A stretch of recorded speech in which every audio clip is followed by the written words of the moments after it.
This segment is brought to you by Powerade. Pause for power with Powerade. Minute Maid. Real like you're at home. And Dasani. Connect mind and body.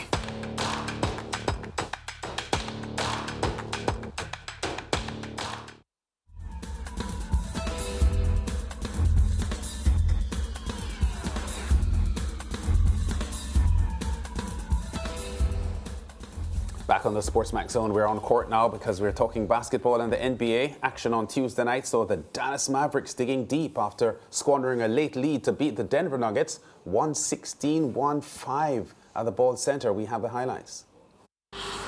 Dallas Mavericks and the Denver Nuggets, and this one would be a crucial one that came down to the wire.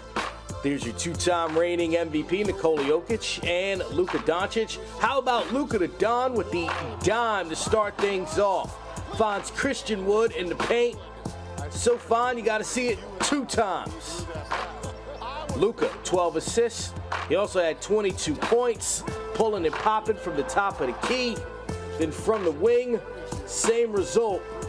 Mavs put up 36 points in the first quarter, led by 7. It's the only quarter they actually won the entire game.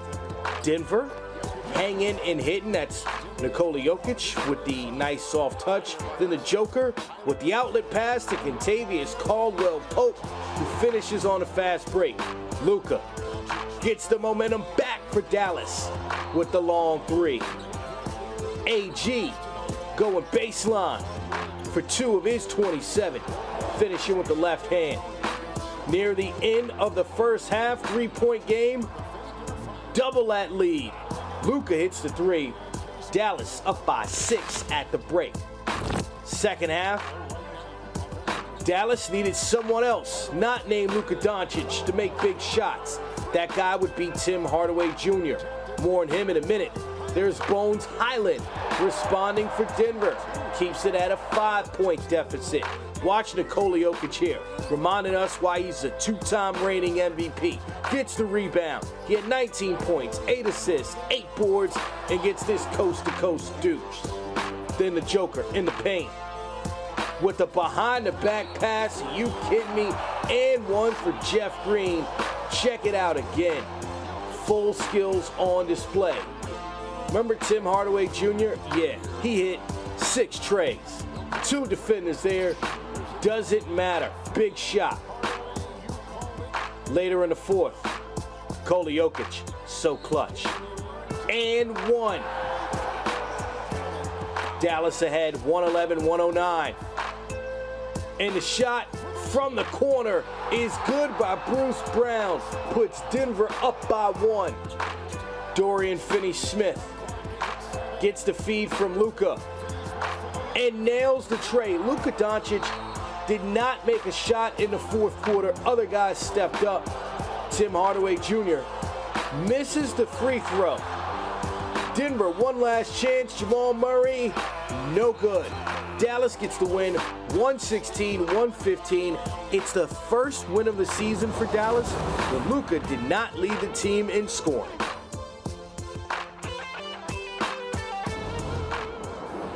Yeah, by just 1. Tim Hardaway Jr., the top performer for the Mavs with 29 points as he improved to 13-11 the Mavs did on the season.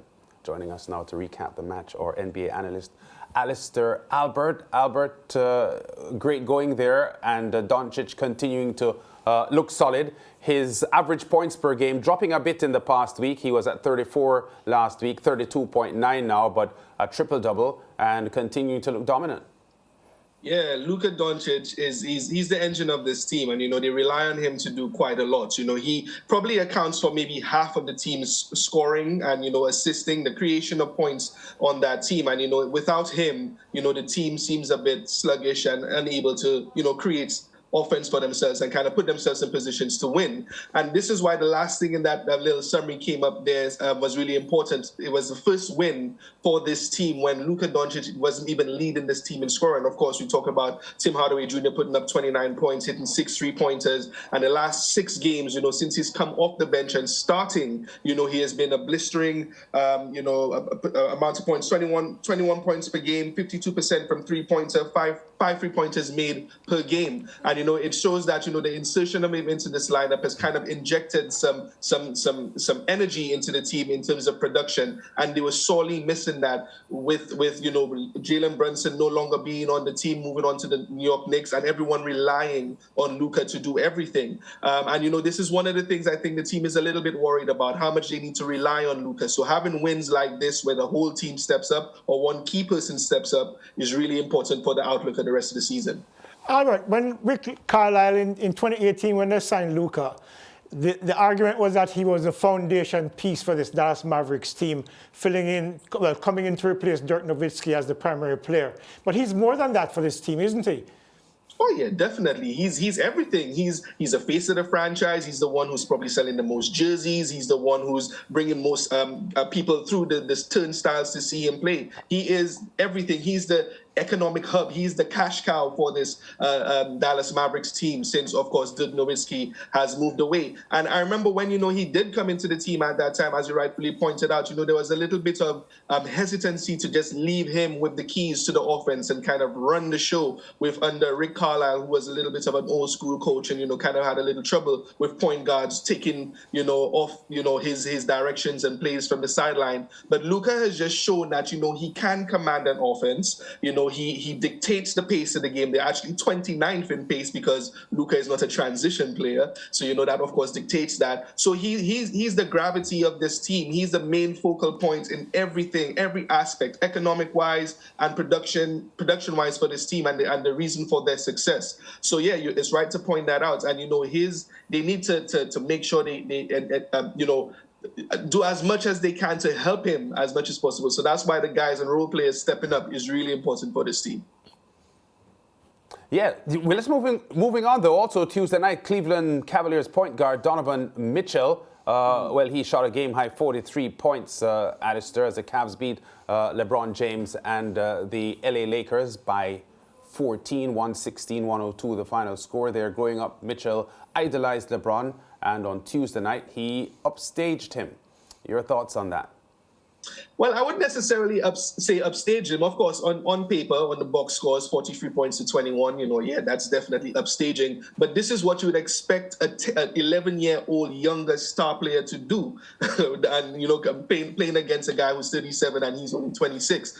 Donovan Mitchell, I think, has been a revelation this season. He's come in and he's played MVP-calibre basketball from the time he's come in with the Cavaliers. There was a little concern about whether or not he could play in a front backcourt with Darius Garland, but of course Darius Garland is a guy he's happy to defer. He's happy to score when he needs to and pass the ball to a more offensively potent player if he needs to. And this has just worked perfectly for Donovan Mitchell. It seems like he's just revitalized. He feels fresher. He feels like his steps, his bounce is just a little bit higher. Moving away from Utah, and he's just having a remarkable season. They're third in the East right now.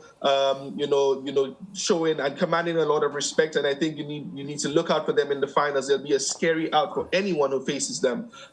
He's doing great, and I just hope he can continue at this level.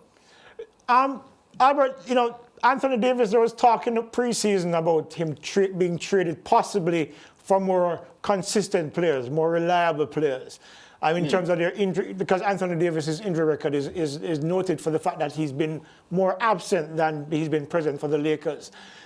Is this team too dependent on him, and does the Lakers go the way of Anthony Davis? Because after 8 minutes last night, he was out, and the game got away from the Lakers from there on.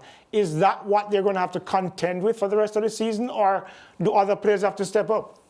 if the team stays pat and they don't make any major trades, I think that is what they'll have to kind of contend with, and I kind of have to rely on. I think this team, you know, one of the things that I said really early on in the season is that I think the team is too cluttered at the top. The players don't know who to look to in final crucial moments. You know, they want to go to LeBron, they want to go to Russ, they want to go to AD, and no one really knows who should be taking the last shot, making the most crucial plays, etc. As we've seen with LeBron being out, AD has stepped up, and in his last 10 games, he's averaging something like 34 points, 15 rebounds, you know, 63% from the field. And, you know, he's just been MVP caliber. He's thrusted himself into the MVP conversation himself with the way that he's played. The team going 7-3 in their last 10 after an abysmal start to the season. So, yeah, I think they kind of have to rely on AD if they don't make any trades. I think most people expect something to come in the next couple of weeks. But if this team stays the same and Anthony Davis remains healthy, I think they need to go in his direction, because he's the one who's really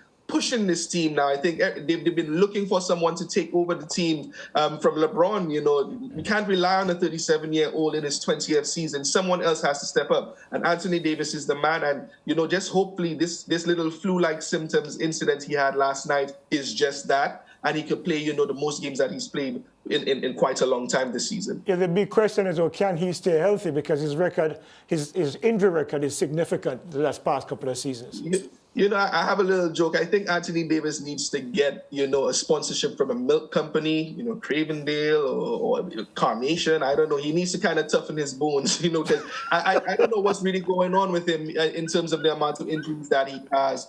You know, we hope the whole street clothes moniker is laid to rest this season, and, you know, he can step up. So he needs to be on the court for the team to have any hope at all. Need some calcium in those bones, huh? Big time. Yeah, and quickly before you go, Alister, the loss for the Lakers last night ended a 4-game winning streak. They've shown signs of revival in the past couple of weeks. We see Russell Westbrook doing a lot of his work now, coming off the bench. Do you think the Lakers, you know, given what you've just said, we accepted the Anthony Davis effect on this team, but is there hope for Lakers fans that they can rise to, you know, a much better season for sure than last year?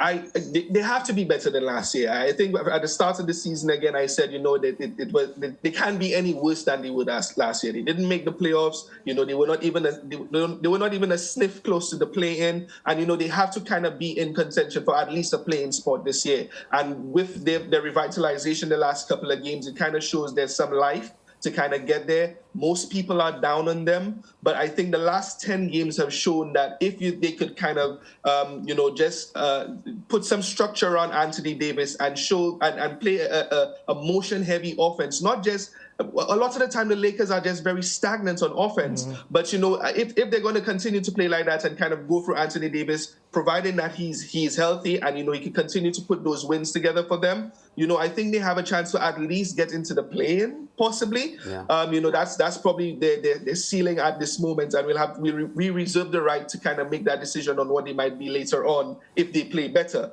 But right now, it looks like they're trying to get into the play-in, and if they could continue how they have the last 10 games, yes, it may be a possibility. All right, thanks, Alister. We'll talk again soon. Thanks, man. No problem, guys. See you later. Okay, the other result on Tuesday night saw the Detroit Pistons getting the better of the Miami Heat, 116-96.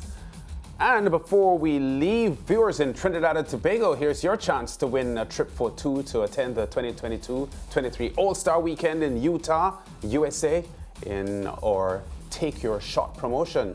Watch the NBA live on Sportsmax to get a chance to scan the QR code, which will give potential participants more information advising how to participate. The promotion valid from the 28th of November to the 20th of January 2023.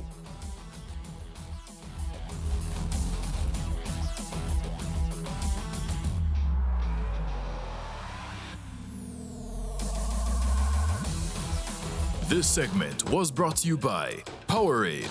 Pause for power with Powerade. Minute Maid. Real like you're at home. And Dasani. Connect mind and body.